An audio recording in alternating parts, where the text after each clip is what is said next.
Welcome to the Deep Dive. I'm your host, and today we're taking a look at a 7-step quiet time devotional, and it's focusing on Ezekiel, chapter 44, verses 1 through 14. Hi, everyone. Yeah, I'm glad to be here to, kind of provide some analysis on this text. So to start us off, I was watching this televised debate recently that just, it completely paralyzed the room. Oh, really? What was it about? Well, the question was this. After someone commits a crime, they serve their time and they walk out of prison, should their criminal record be entirely expunged, like totally wiped away? Oh, wow. Yeah, that is a fiercely divided issue. It really is. I mean, one side argues that for the sake of human rights and just allowing someone to actually reintegrate into society, you kind of have to wipe the slate clean. Right. But then the other side fires back saying, no, you have to maintain that record to protect victims and, preserve the public's right to know. Yeah, they both make really strong points. They do. And our mission for today's deep dive actually tackles this exact tension. We are unpacking that highly uncomfortable space between absolute forgiveness and lasting consequences. It's such a tough balance. And it's a tension that ancient texts illustrate brilliantly. Like in Ezekiel 44, the prophet describes this vision of a newly restored temple. And there is this really fascinating detail right at the start. The east gate of the sanctuary is permanently shut. Okay, let's unpack this. Why permanently shut the main gate? Well, because the text states that the God of Israel enter through it. Oh, wow. Yeah, it's a statement about the absolute, uncompromising gravity of God's holy presence.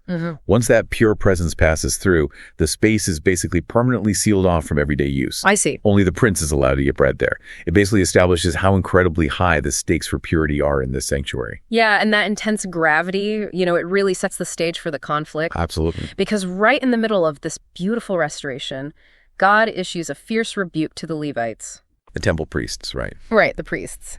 The text says they brought uncircumcised foreigners into the sanctuary. Now, to a modern ear, that might sound like, a minor dress code violation or something. Right. But in the ancient world, that was a massive deal, wasn't it? Oh, huge. Bringing uncircumcised foreigners into the inner sanctuary wasn't just breaking some minor procedural rule. It was the ultimate breach of national and spiritual security. Wow. Yeah. It was sort of the equivalent of, giving the nuclear launch codes to a known enemy. Oh, man. That is serious. It is. And beyond that, the text points out that the Levites actively led Israel into idol worship. Right, so they're leading people completely astray, so God hands down their sentence. But this is where the text feels so, contradictory to a modern reader. What do you mean? Well, God forgives them, right? Right. And they are allowed to stay in the temple, Yeah. but they are permanently demoted. They are. So they are stripped of their right to serve as priests at the altar, and instead they're basically told to guard the gates and slaughter the sacrifices. So if God offers complete forgiveness, why are the Levites permanently demoted like this? What's fascinating here is that the text makes an exact distinction between two concepts. Okay. It separates the concept of cleansing from the concept of consequence. I see. The debate isn't about whether their sins are forgiven, like Right. they aren't cast out into the wilderness. But forgiveness doesn't automatically erase the fallout of their actions. Right. Like the grace is that they get to remain in the temple at all. Exactly. They're shown grace, but they still face accountability for becoming what the text calls a stumbling block of iniquity. Think of leadership like the load-bearing pillars in a building. Okay, yeah. If a decorative vase in the lobby cracks, you sweep it up and move on. Right. But if a load-bearing pillar cracks, even if you repair it, you might never trust it to hold like the roof again. Oh, wow. And the Levites, they were load-bearing pillars. Wait, so you're saying that the punishment isn't about God being vindictive, it's about structural safety. Yes, exactly. Like they essentially lost their security clearance. That is exactly it. Wow. So they are forced to do the messy, heavy, unglamorous labor of the temple, slaughtering animals, standing at the doors, all while watching someone else hold their former prestigious title at the altar. It's harsh. That is a deeply memorable, brutal, psychological reality of consequence. It really is. And because God removed them from the altar, the temple still needs to function, right? Sure. You can't just leave the altar empty. God has to promote someone else to fill that vacuum. Which brings in the descendants of Zadok. Yes. Now, why them specifically? They weren't just a random backup string of priests, were they? Not at all. The Zadokites were a specific priestly family who actually stayed faithful to their duties when the rest of Israel, including all those other Levites, went astray. Oh, I see. They didn't bend to the cultural pressure. So when the sanctuary is restored, they're the ones trusted to draw near and serve. Here's where it gets really interesting.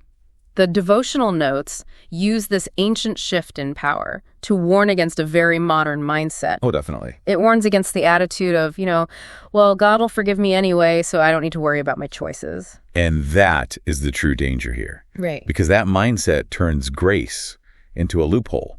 It basically exploits it. Right. If we connect this to the bigger picture, right, restoring God's presence requires restoring the order of holiness. Yeah. Those entrusted to lead others, they face a higher, heavier standard of accountability. The Levites weren't just individuals making mistakes in a private vacuum. Yeah. They were leaders whose actions actively caused an entire population to stumble. So what does this all mean, for the listener today? Well, it forces us to look at how we handle professional and personal failures. Yeah, it challenges us to examine if our words or, say, our habits or even our online behavior are causing others to stumble. Right. And whether we need to humbly accept the consequences of a past choice. Like when a CEO commits fraud or a close friend betrays a deep secret.